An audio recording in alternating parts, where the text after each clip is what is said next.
Hoje você vai ter a oportunidade de escutar o presidente da CONIB, a Confederação Israelita do Brasil, Cláudio Lotenberg. Ele é recém-eleito, está reiniciando o seu terceiro mandato e nós vamos ter a oportunidade de ouvi-lo, conhecer as ideias que ele quer implementar na instituição guarda-chuva da comunidade judaica brasileira. Menorá na TV, entrando no ar mais uma vez. Estamos então iniciando o primeiro bloco de Menorá na TV com o presidente da CONIB, ele que foi recém-eleito, Cláudio Lotenberg. A melhor coisa relativa a brigar com você é fazer as pazes. Você tem razão, é o mais gostoso. A gente não pode deixar que as coisas se eternizem. Tem coisas mais importantes e mais valiosas que qualquer discordância. E é a sinergia... Não, mas eu acho que a discordância é sadia. É verdade. Mas me fala, meu querido, como é que você vai? Você está preparado para enfrentar a CONIB de novo? Eu sinto que é um momento que a comunidade precisa de um desenho talvez um pouco diferente. Nós temos que aproximar uma série de frentes, nós temos que criar uma mecânica de comunicação mais intensa, mais transparente. Portanto, eu estou bem motivado pelo momento, né? E vou estar preparado na medida que tiver as pessoas me ajudando, né? Porque isso não é um trabalho para ser feito de forma única. Você sabe que a nossa comunidade é uma comunidade muito plural. Nem sempre é fácil que as pessoas entendam esse pluralismo. Mas, se Deus quiser, e com o apoio dos amigos, se Deus quiser, a gente vai poder fazer alguma coisa bem feita pela nossa CONIB. Bom, eu não tenho a menor dúvida que você sabe o que tem que fazer, porque, como eu digo, eu também fui presidente em várias oportunidades e cada vez que eu voltava melhor do que eu tinha sido, e como aqueles jogadores de futebol que vão ganhando idade e que sabem onde tocar a bola sem necessidade de correrem tanto. Então, eu não tenho a menor dúvida que você vai se sair bem. A CONIB precisava, na minha avaliação, chegar um pouco mais perto do povo judeu, porque ela anda desde o início distante. Não é uma questão do Fernando, que eu aprendi a admirar, a gostar e a me relacionar muito bem com ele. Não é uma questão do Cláudio anteriormente, não é uma questão do Alberto Nasser, é uma questão de uma estrutura que talvez tenha que ser chacoalhada para que ela possa se aproximar um pouco mais dos judeus em geral e não apenas das federações. Como é que você vê essa questão? Você levantou um ponto, Rony, muito importante, porque, na verdade, a CONIB ela tem um papel representativo e a sua própria escolha dos seus dirigentes parte das federações. Mas não vejo de bons olhos que a gente caminhe dessa forma. Eu acho que a gente tem que realmente se aproximar um pouco de uma maneira um pouco mais popular, assim, digamos, né? Próximos dos judeus. Eu acho que você está correto e esse desenho ele tem que ser feito de uma forma estruturada, mas tem que acontecer. Você tem razão. Cláudio, eu estive conversando há 2 dias atrás com uma pessoa que eu adoro e que provavelmente vai continuar trabalhando, porque eu considero, e provavelmente você também considera, um excelente quadro, que é o Sérgio Napchan. Eu não quero me adiantar a você que será o titular daquela posição e que vai saber escolher os teus companheiros, mas eu fiz uma pergunta aí que eu quero repetir para você. Eu entendo que federações e confederação israelitas no nosso país, elas têm uma finalidade muito séria, além de todas as outras, que é defender os judeus e os democratas do antissemitismo. O antissemitismo, o nazismo e o preconceito não são instituições apenas contra judeus. Quando elas existem e os judeus são a primeira vítima, elas são um ataque frontal à democracia. Como você espera produzir atuação nesse nível, de atacar os antissemitas e os preconceituosos onde eles estiverem? Um ponto que fazem parte do trabalho da CONIB é trabalhar fundamentalmente 3 frentes. Uma delas é o combate ao antissemitismo. E a gente não deve permitir isso em hipótese alguma. Uma segunda vertente envolve a banalização do termo do Holocausto, que a gente também tem que tomar os devidos cuidados para evitar que isso não seja entendido como algo sem relevo, sem importância. E a gente pode resgatar até aquilo que o ex-presidente do Irã fez em relação à maneira como ele negava, inclusive, a própria ocorrência do Holocausto. E a terceira questão, hoje talvez menos presente, mas nós temos que estar atentos, que é a deslegitimização do Estado de Israel. Essas três frentes nós temos que colocar embaixo de um grande guarda-chuva, que é a questão da tolerância e a questão da democracia. Eu tenho a impressão que se nós trabalharmos bem esses valores, se nós tivermos uma linha corrente de linguagem que possa se desdobrar dentro da forma como a comunidade deve agir. Veja, Rony, existem coisas que os judeus têm posições não necessariamente convergentes, mas nesses três pontos o alinhamento tem que ser absolutamente único. Eu não posso imaginar um cenário que seja distinto. E a gente tem que trabalhar isso, reforçando permanentemente, se relacionando, aprimorando o contato com gente que se comunica, como é o seu caso, no sentido de que as pessoas possam entender que esse é o nosso papel enquanto liderança da comunidade judaica brasileira. Ô Cláudio, há 38 anos passados, e eu fui, apesar de muito novo, companheiro do seu pai, do Coroa Lotenberg, lá na Confederação Israelita do Brasil, quando eu, representando a comunidade do Rio, me apresentava nas reuniões da CONIB. Naquela oportunidade, há 38 anos, nós criamos aqui, por uma sugestão minha, ao Knesset, na época, porque não havia nada parecido com isso no mundo, uma viagem que nós demos o nome de Seminário Israel, que levava a Israel personalidades formadoras de opinião no Brasil, e isso continuou através da Federação Israelita, alguns presidentes deram continuidade, e a CONIB começou também a produzir a amostragem de Israel de forma absolutamente objetiva e clara para segmentos da sociedade brasileira, não judaicos, que formam opinião. Eu considero esse trabalho um dos mais importantes trabalhos que se possa fazer a favor de Israel. E eu não tenho a menor dúvida que provavelmente você vai continuar com isso, eu queria sugerir a você que não fizesse essa viagem, que não é barata, mas que é o mais barato investimento em relação ao que significa o retorno, que você fizesse isso nos 2 semestres, 2 vezes por ano, levando pelo menos 15 pessoas em cada viagem, de várias atividades nacionais, artistas, intelectuais, jornalistas, políticos, para que Israel possa, ao invés de ser deslegitimizado como acontece, como você bem citou, possa ser honrado, porque não há nada e nem ninguém que possa mostrar ao mundo o que Israel significa do que a própria visão das pessoas em Israel. O que você pensa disso? Desculpe ter me alongado na pergunta. Não, eu acho que você está coberto de razão e isso tem que acontecer, né? Primeiro porque a realidade de Israel é uma realidade pujante, um Estado democrático, um Estado que investe pesadamente em inovação, um Estado que, no fundo, aprimora o contexto da atividade tecnológica do mundo. As contribuições são inúmeras e, portanto, tudo isso é o verdadeiro Estado de Israel. Isso tem que ser mostrado. Eu tive a oportunidade de estar em Israel com algumas autoridades.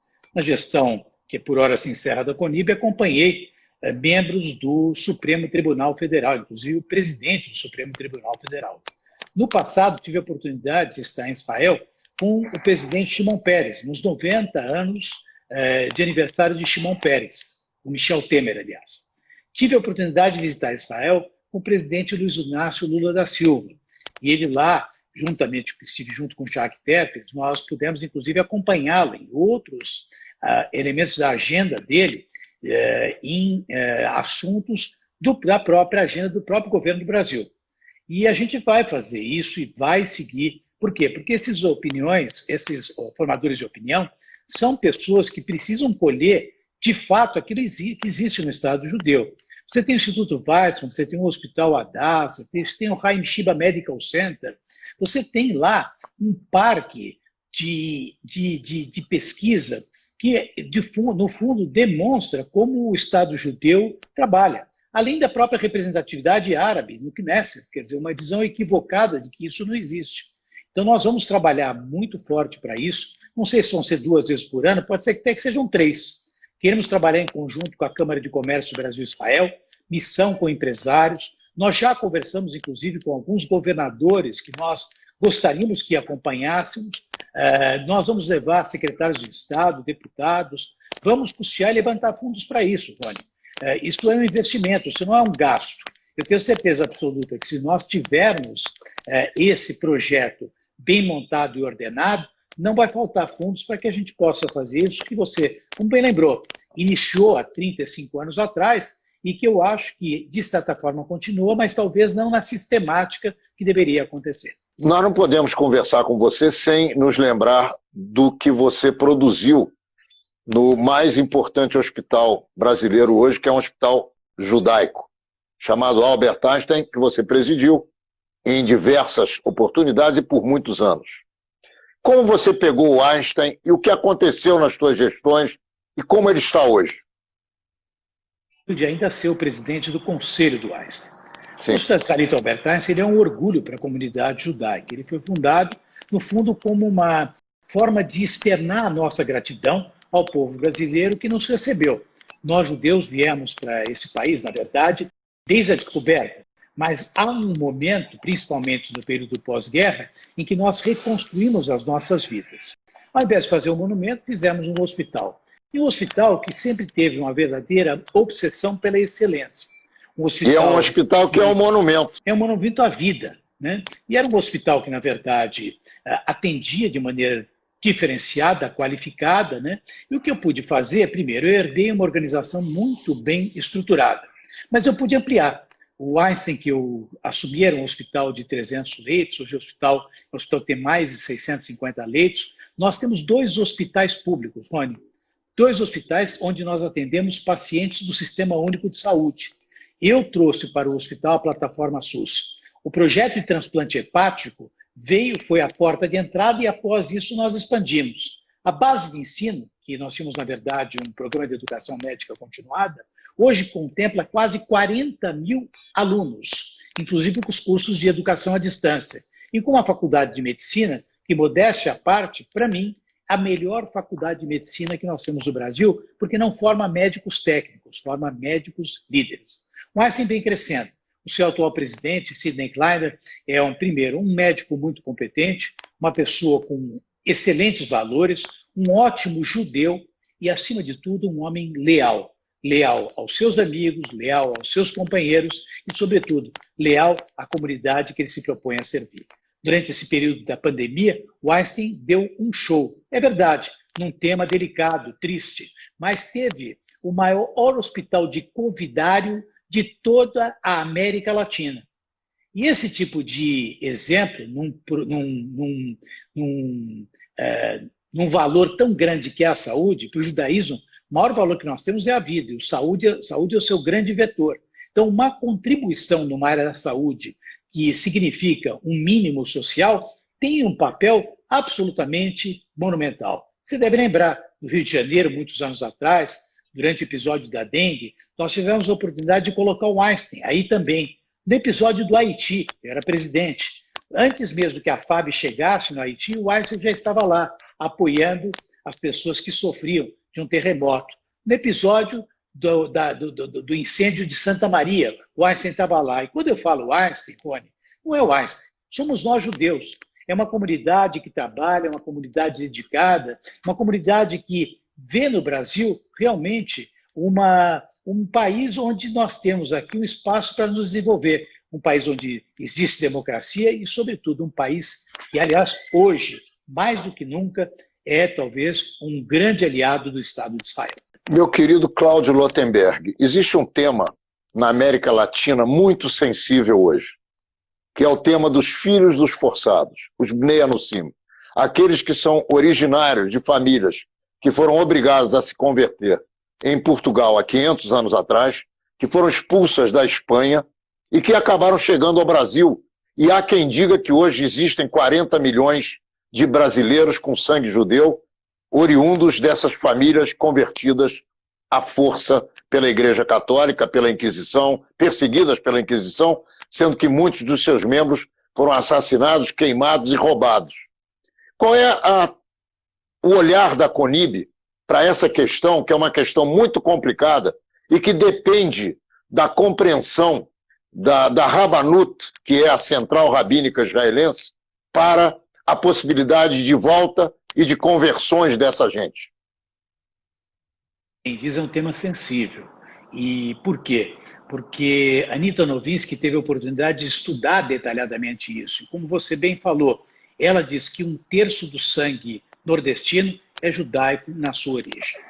Entretanto, não é um tema simples de ser encarado. Eu não sei como é que o CONIB encara isso, eu sei como eu encaro e como pretendo discutir. Ele não pode passar desapercebido. Ele não pode passar sem ser discutido e sem ser aprofundado. E, logicamente, que para isso vale muito a autoridade rabínica de Israel. Então, nós vamos olhar com cuidado isso. Não sou eu, na verdade, uma autoridade rabínica para poder decidir por isso, porém, não posso deixar o tema sem ser discutido, sem ser aprofundado e encaminhado. E eu acredito que nós vamos ter a sensibilidade para ver a melhor forma de integrar, dentro do possível, as pessoas que, dentro do preceito judaico, se englobarem na condição do judaísmo. Ô Cláudio, aqui no Rio de Janeiro, também, no período em que eu comecei a minha vida política judaica, e fui o primeiro vitorioso em eleições diretas judaicas no mundo inteiro, presidi uma federação com voto direto dos judeus cariocas. Como é que você vê eleições diretas no mundo judeu?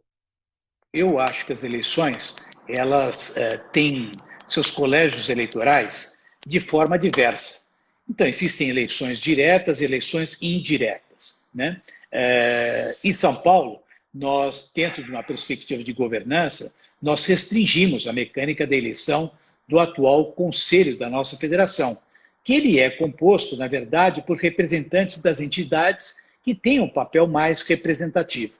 E esse conselho elege o seu presidente. O Rio de Janeiro tem uma outra forma de trabalhar isso, com eleições diretas, com a participação maior por parte dos membros da comunidade. Existem vantagens de um lado, vantagens do outro lado. Lógico que dentro do perfil da democracia, podendo ser uma escolha direta, é mais fácil. Entretanto, dentro da perspectiva da governança, nem sempre isso é simples. Então, o Einstein, por exemplo, é um hospital da comunidade e ele tem um regime de escolha que é circunscrito a cerca de 210 conselheiros. Agora, você imagina se nós abríssemos esse processo de eleição a cerca de 1.000 e poucos associados. Muito provavelmente, o processo de sucessão, que nesse caso tem requisitos de natureza técnica, não seriam tão fáceis de ser realizados, ganhando uma conotação de natureza política. Então, acho que a gente tem que discutir caso a caso. Acho, como eu disse, como bem falei a você antes, existem vantagens e desvantagens dos dois lados, e a gente, logicamente, tem que ver aquilo que é mais apropriado para aquilo que a gente faz. Na minha experiência, nas organizações em que eu participo, e aí eu posso dizer do Einstein, da Hebraica, a mecânica tem sido a mecânica indireta. Na CONIB também, mas lógico que a gente acaba perdendo um pouco da participação da sociedade, mas se você olhar as eleições que acontecem nos Estados Unidos, elas também são indiretas, na essência, né? Então, eu acho que a gente tem que pesar caso a caso e certamente ver aquilo que é mais adequado para cada um desses casos. Você que passou pela CONIB e conhece profundamente o sistema, me conta o que é mais complicado na governança, na gestão, no relacionamento da CONIB com o mundo judeu brasileiro. Levantou muito bem isso, Rony Gozado. Se nós tivéssemos interrompido com a primeira pergunta, eu acho que já seria uma contribuição muito preciosa da tua parte, né? Porque como fazer para a gente vencer o desafio de ser uma organização na qual tem a sua liderança escolhida num colégio restrito com as federadas, né? Como fazer para que a gente possa se aproximar da comunidade do senso amplo? Hoje, pelas mídias sociais, pelas reações, pelos pleitos, veja, não há nada de errado. Quer dizer, que um judeu amanhã se manifeste em relação a um movimento da CONIB. Faz parte do mundo democrático, faz parte da liberdade de expressão. Então, esse talvez, Rony, seja o grande desafio que nós temos hoje. Nós sabemos que ainda existe uma concentração muito grande de poder dos dois estados maiores, São Paulo e Rio de Janeiro.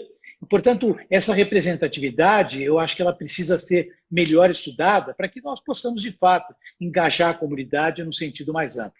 Eu acho que você começou bem a nossa conversa, já lançando um desafio para que eu possa aprofundar, discutir na diretoria e, quem sabe, até contar com a tua colaboração, para que a gente possa, reservadamente, discutir um pouco como ampliar e como fazer disso algo melhor.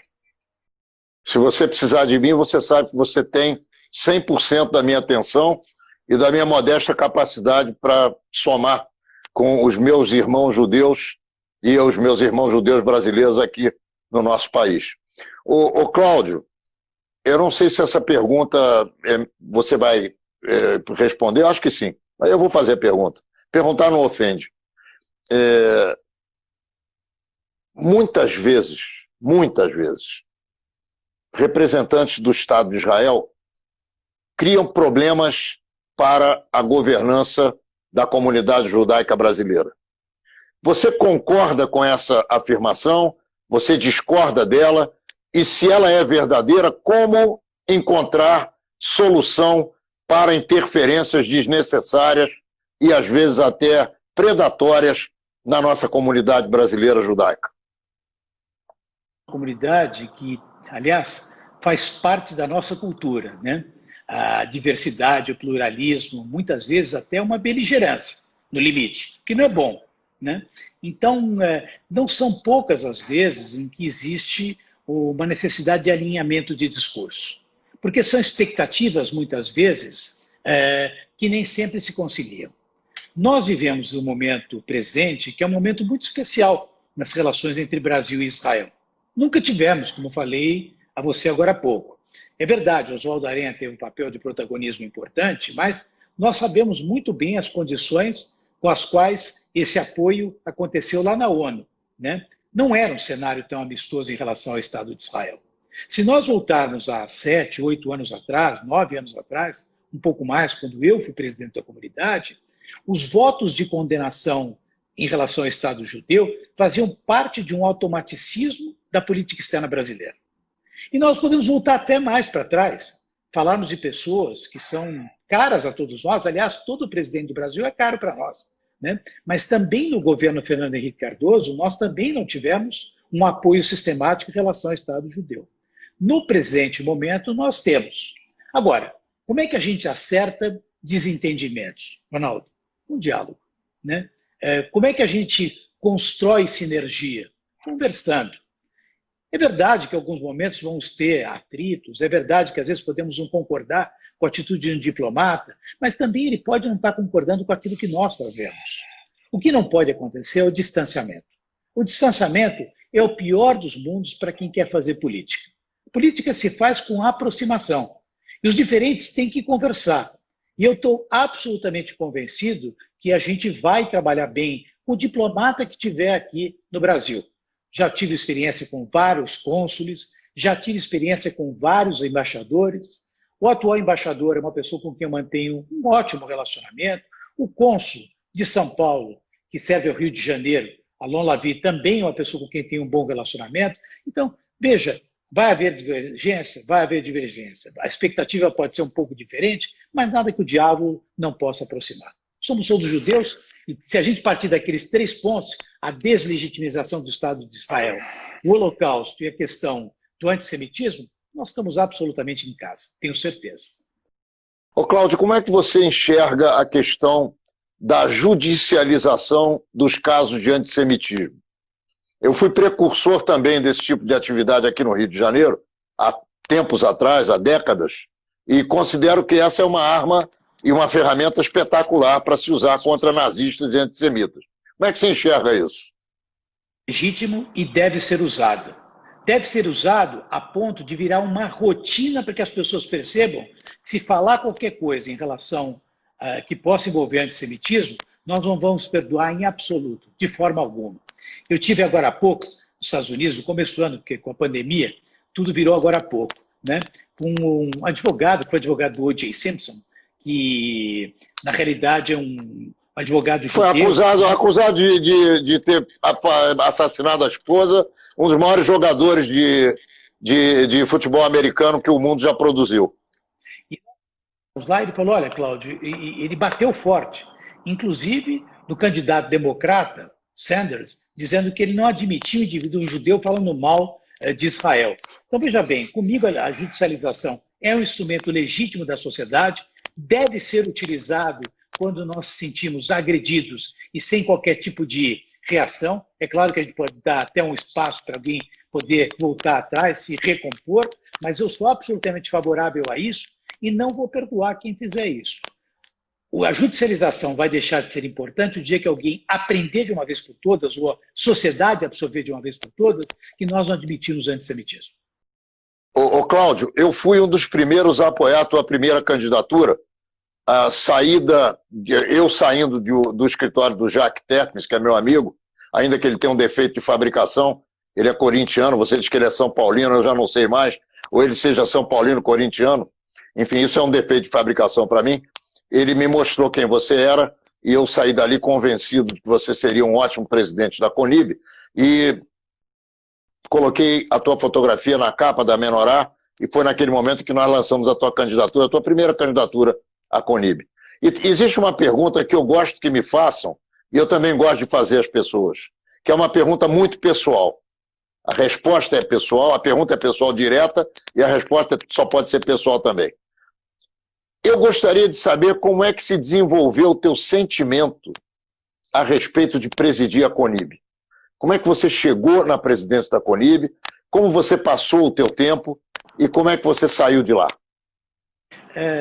Rony, a minha vida com a história da comunidade judaica, desses praticamente 60 anos que eu tenho de idade, mas que eu me dou por gente desde os meus 55, ela cursa com a história da comunidade judaica. Como você bem lembrou, meu pai foi um ativista. Participou da Hebraica, participou da ativista excelente. Esteve na CONIB, participou da federação. Então eu cresci nesse mundo. Num dado momento, acabei sendo convidado para participar dos movimentos juvenis. Estive em Israel, estudei na Universidade Hebraica de Jerusalém, por um período curto, é verdade, mas estive em Israel. Participei do ensino religioso da Congregação Israelita Paulista, ao lado do Rabino Sobel, que foi meu professor. Foi com ele que eu fiz meu bar mitzvah. E tive a chance. Espero que você não tenha aprendido o que ele sabia de ruim. Ele sabia coisas boas, sabia coisas ruins. As coisas ruins a gente joga fora e pega as boas, né? E eu, na realidade, acabei tendo a oportunidade de conviver com pessoas que me incentivaram muito a participar da vida comunitária. Você citou uma delas, que é o Jacques Terpens, que é meu fraternal amigo. Jacques sempre foi uma pessoa que me apoiou profissionalmente, no sentido pessoal, no sentido familiar e no sentido comunitário. Quando eu desejei concorrer para ser candidato à presidência do Instituto Israelita Albert Einstein, e era o candidato, o presidente mais jovem que o Einstein tinha tido. E num momento onde existiam outras pessoas que queriam participar e postulavam a mesma condição, e o Jacques me apoiou desde aquele primeiro momento. Com o tempo, e ele presente na CONIB, ele acabou me convidando para que eu fosse seu vice-presidente na sua última gestão. E era uma condição que seria uma consequência para alguém que viveu intensamente a comunidade. Eu gosto muito de política. Eu participo e faço política há muitos anos. Eu fui secretário da Saúde de São Paulo. Eu participo de vida comunitária em várias frentes e gosto muito. A CONIB seria uma consequência natural. E eu fiz o meu melhor durante os 6 anos que lá estive.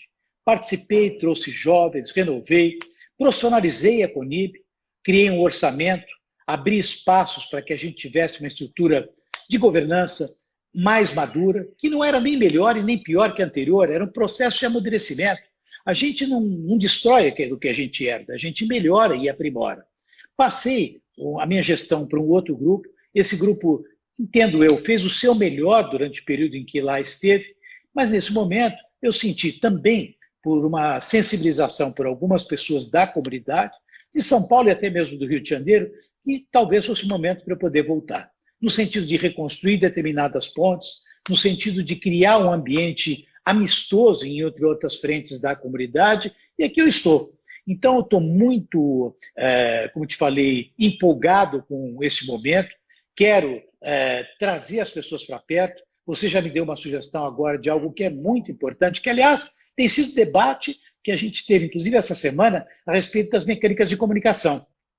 Nós precisamos de um plano de comunicação digital para a comunidade judaica.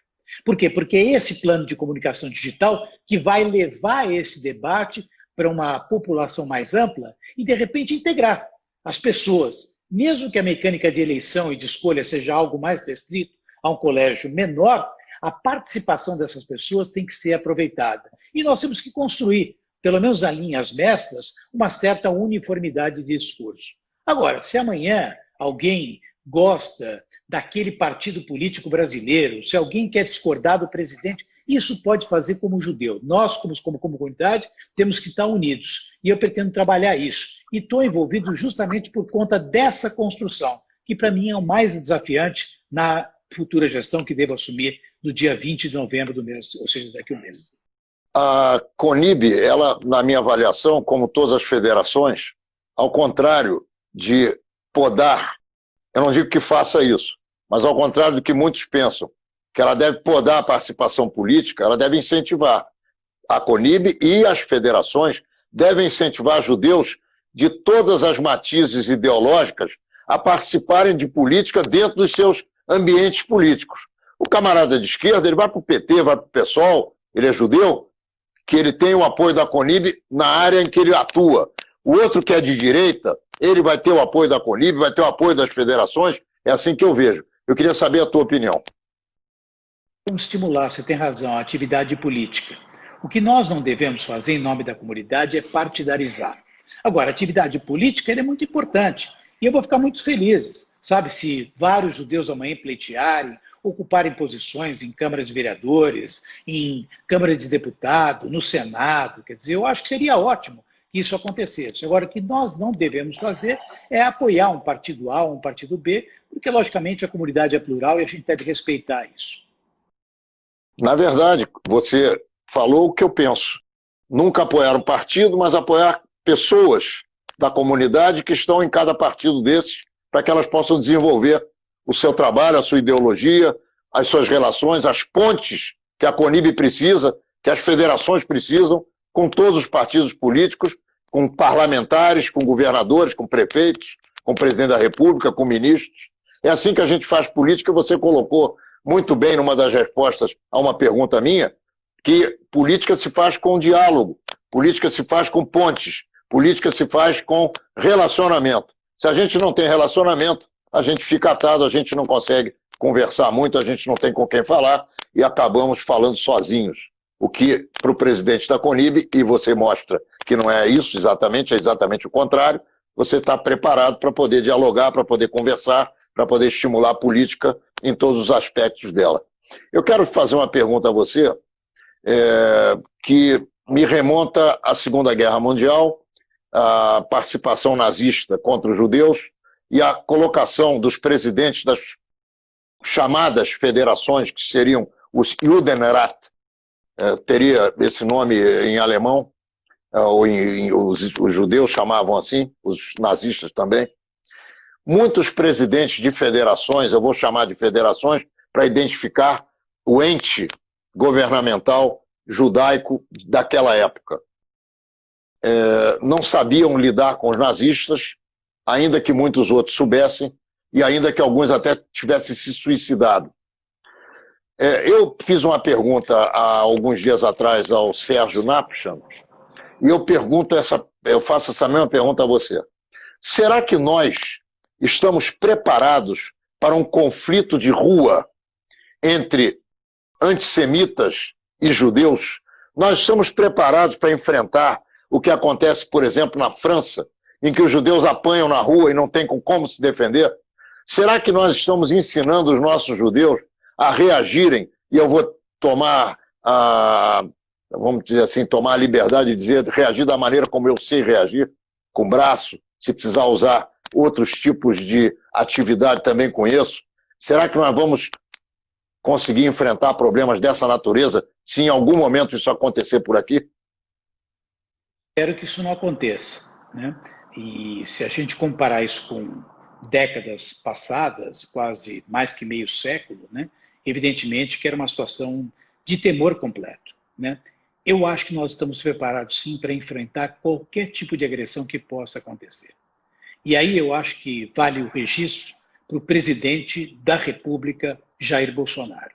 Ele não vai permitir que isso aconteça, em hipótese. Do nosso lado, uma linha de governo que é frontalmente a favor do Estado de Israel e que não vai permitir que isso possa acontecer. Então, nós teremos o apoio do Estado, nós teríamos mais do que isso. Você citou Peneia no Sim, nós temos os evangélicos que também não vão permitir que isso aconteça. Então, de maneira alguma, eu não acho que nós estejamos preparados. É lógico que a violência de natureza física é a pior das violências, é o limite. Mas isso pode acontecer, e você citou exemplos daquilo que está acontecendo na França. A França, na realidade, é um país extremamente antissemita e, infelizmente, eu não vejo pelas autoridades locais qualquer tipo de identificação com os judeus e muito menos com Israel. Então, eu quero te oferecer o nosso tempo, o tempo que você precisa, para falar o que você quiser. E, antes disso, eu quero desejar a você que, a partir de novembro, você tenha uma gestão plena de satisfações, de alegrias, que você tenha muita saúde para enfrentar o problema que você vai ter pela frente. E eu sei que a cada dia nós temos um problema diferente para enfrentar quando estamos na liderança de uma comunidade como a judaica. Você tem o tempo que você desejar para discorrer sobre o tema que você quiser, e eu desejo a você também que você tenha vida longa na presidência da CONIB, fazendo o seu trabalho da maneira melhor que você sabe fazer, e eu sei que você sabe. Agradecer você, mas vou aproveitar para falar alguma coisa em cima de alguns aspectos que foram levantados aqui. Aspectos são importantes, tá? Em primeiro lugar, resgatar algo que o Márcio Lutflas falou há pouco, que foi aquilo que ocorreu quando o presidente do Irã fez em relação a interferir na relação entre Brasil e Irã. E o presidente Lula, naquele momento, ele teve a ousadia, eu digo até, de se aproximar e criar um clima de amistoso com o presidente do Irã. Eu cheguei a comentar isso com o presidente, não vou dizer que adverti o presidente, mas fiz ele perceber que isso não passaria em branco. E você deve se recordar que naquela época eu fiz até uso da imprensa da Folha de São Paulo, onde nós publicamos ali um artigo criticando o presidente da República, o presidente Lula, e colocando de maneira muito clara que nós não podemos permitir que o presidente da República, que é uma figura, que é um símbolo nacional, pudesse utilizar a sua credibilidade para prestigiar alguém que quisesse varrer Israel do mapa, alguém que quisesse negar a existência do Holocausto, um sexista, um homem que praticava atrocidades. Isso não combinava com o Brasil. Isso nos custou muito em termos de relacionamento no âmbito pessoal, para a comunidade judaica também um pouco, mas principalmente para mim. Eu deixei de ser convidado para um almoço com o Shimon Peres no Palácio da Alvorada, mas isso é para resgatar algo e deixar muito claro que eu não vou permitir qualquer tipo de atitude que possa confrontar o Estado de Israel, que possa nos ofender enquanto judeus, e categorizamos isso de forma a chamar de antissemitismo, ou alguém que queira banalizar a questão do Holocausto. Eu não tenho medo disso, eu vou enfrentar, talvez não vai ser com braço, Rony, mas vai ser com muito vigor, com entusiasmo e com muito argumento, e com muita vontade, e eu não vou permitir que isso possa acontecer de jeito nenhum. Quero e vou me aproximar cada vez mais do Estado de Israel. Você citou alguns exemplos, né? Um deles é levando gente para visitar Israel. Outro é o fato de a gente se aproximar do próprio embaixador, trazer gente de Israel, ajudar e apoiar a nossa Câmara de Comércio para que ela possa estimular as relações comerciais. Quer dizer, nós sabemos que grande parte da diplomacia existe para que a gente possa fomentar negócios entre países. E é um momento especial, inclusive porque nós temos condições dentro de um mercado que já foi estabelecido e pactuado legalmente, para que a gente possa fazer isso entre Brasil e Israel. Então, nós vamos trabalhar isso de forma absolutamente permanente. Em relação ao papel, e alguém perguntou aqui se os presidentes da CONIB são de São Paulo. Já tivemos presidentes fora de São Paulo. Você citou um deles, que foi o presidente Nasser, de quem eu lembro muito bem, e ele sucedeu ao Beno Milnitsky. Na realidade, Cláudio, só para lembrar, sem querer te interromper, mas infelizmente te interrompendo, a Conib foi criada no Rio de Janeiro. O primeiro presidente da Conib foi carioca. então, de fato, quer dizer, os últimos presidentes têm sido de São Paulo, mas eu já tomei o cuidado na atual gestão de termos um vice-presidente que é do Rio de Janeiro, um membro do nosso Conselho Fiscal, Stanger, que também é do Rio de Janeiro. Nós temos um diretor de pequenas comunidades que é de Recife, e nós temos outros 2 diretores, um que é assessor e outro que é diretor do Rio Grande do Sul. Então nós estamos tentando construir uma representatividade mais ampla do cenário Brasil como um todo. E é uma preocupação que eu tenho. São Paulo, é verdade, tem um vigor maior, inclusive porque São Paulo traz sustentabilidade para a Conib e a gente sabe que a gente precisa de recursos também para isso. Não é a única forma de se conseguir recursos, mas a gente sabe que isso também faz a diferença numa organização como a nossa Conib. E o que eu espero, Rony? Eu espero que a gente possa ter uma conversa permanente com todas as pessoas que participam da nossa comunidade. Formadores de opinião, não pessoas que queiram provocar a gente, Rony. É verdade. Acabaram de escrever aqui, é um Lotenberg e entra outro Lotenberg. Eu não tenho culpa de ter um primo que também é uma pessoa preparada e qualificada para ocupar a posição enquanto presidente. Eu já tinha sido antes, eu não sou filho do Fernando Lotenberg. Eu não sou herdeiro do Fernando Lotenberg. Eu participei de um processo eletivo. Eu fui sensibilizado pela comunidade do Rio de Janeiro, fui sensibilizado pela comunidade do Rio Grande do Sul e de São Paulo. Fui procurado por pessoas e estimulado, inclusive por você. Então, logicamente, que a gente quer envolver as pessoas, eu quero dialogar com todos, quero convidar a todos. Nós temos hoje a sorte de poder ter, com o Congresso Mundial Judaico e com a participação do Jacques Terpes, a melhor das relações. Eu sei qual é a importância da representatividade que o Congresso tem e, portanto, eu só estou me abrindo e estou conversando com você. Espero voltar aqui para a gente poder falar mais vezes, numa sistemática não só de prestação de contas, mas, sobretudo, de sugestões. Quer dizer, eu quero ouvir, claro, que um homem como você, que teve tanto papel representativo em tantas organizações, que tem um papel de levar a informação aqui conosco, é verdade, mas em outras frentes, na rádio, quer dizer, eu acompanho tudo que você faz. Um homem que foi advogado, que é advogado, um homem que presidiu a federação, foi vice-presidente ou diretor da própria Conib. Então, eu quero escutar vocês todos. A Conib, a gente tem que construir algo que não é tão simples, que é criar uma linha única de linguagem dentro da comunidade judaica. Você sabe que isso não é simples em Israel, aliás, não é simples em nenhuma parte do mundo. Se a gente for para a Argentina, problemas entre a DAI e a AMIA são coisas que acontecem permanentemente, rivalidades, e aqui também existe. Agora, a gente tem que minimizar isso e construir um cenário que seja positivo para fortalecer o papel da nossa comunidade. A comunidade judaica ela é muito ativa, o papel do empresariado brasileiro, você citou o Hospital Israelita Albert Einstein, mas ao mesmo tempo eu poderia citar inúmeras companhias que geram empregos pelo Brasil todo. Os judeus se distinguem nas artes, os judeus se distinguem na medicina, como você bem apontou. Na área política também temos pessoas qualificadas, enfim, nós temos que trabalhar para realmente ocupar um espaço sobre o qual nós sempre procuramos desenvolver as coisas dentro de valores e de princípios. A tradição judaica é rica, nossos valores são genuínos, são verdadeiros, e eu espero contar com o teu apoio, Rony, daqueles que nos assistem, para poder fazer da nossa Conib a nossa Conib. É isso que eu quero. Querido amigo, muito obrigado pela tua atenção, pelo teu carinho comigo, por ter aceito o meu convite. Então, eu queria dizer que a partir de agora você tem um microfone do teu telefone, mas que está sendo veiculado até para Israel nesse momento, para que você se despeça fazendo suas considerações finais. Posso deixar de registrar que também tem na diretoria, ele mandou agora por escrito, a participação de Recife. Oscar Joslavski é do Recife, portanto, também está presente como uma das pequenas comunidades. Eu quero dizer que espero contar com o apoio da comunidade, e quando eu falo apoio da comunidade, não é com a concordância da comunidade, é com a participação da comunidade. Quando eu falo contar com apoio, não significa estar alinhado em tudo. Pelo contrário, significa podermos discordar em vários momentos e construir posições melhores, nem que eu tenha que voltar atrás em determinadas decisões, em determinadas linhas de pensamento. Eu não tenho compromisso nenhum com a teimosia, não tenho compromisso nenhum em persistir, perseverar em algum tipo de erro. Muito pelo contrário.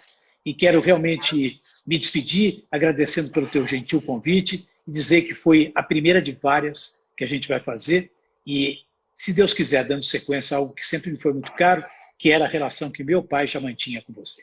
Um carinhoso abraço, Rony, e muito obrigado. Menorá na TV entrando no ar na quinta-feira que vem pelo canal 6 da NET Rio, às 10 horas da noite e também em todos os horários e datas que você já se acostumou a nos assistir e que você confere aqui embaixo da telinha. Nos vemos lá!